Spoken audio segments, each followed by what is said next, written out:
I've been hearing about cyber reinsurance, but I'm unclear on what facultative cyber reinsurance is. Could you explain it? Sure. Facultative cyber reinsurance is when a reinsurer covers specific cyber risks the insurer doesn't want to handle alone. It's used for individual, large, or complex cyber risks that require careful evaluation by the reinsurer, who can choose to accept or decline. So, it's not for a whole portfolio but rather specific risks? Exactly. For example, if a financial institution wants $100 million in cyber coverage, the insurer might only be comfortable covering $50 million. The rest could be ceded to a reinsurer under a facultative agreement. I see. The reinsurer helps the insurer manage its exposure to larger or more complex risks. Correct.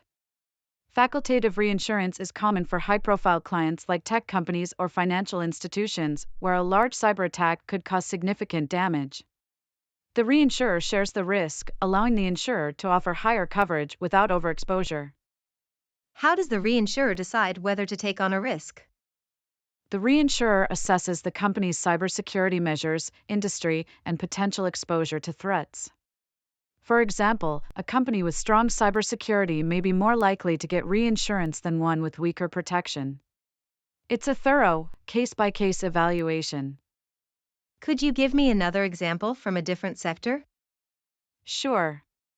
An e-commerce company handling large volumes of customer data might want $150 million in cyber coverage.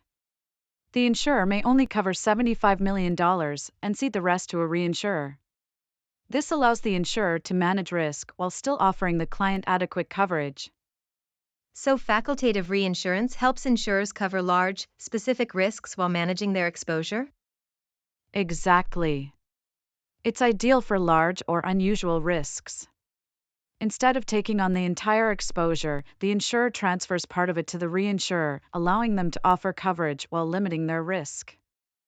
Is facultative reinsurance more expensive since it's assessed individually? Yes, because each risk is reviewed in detail.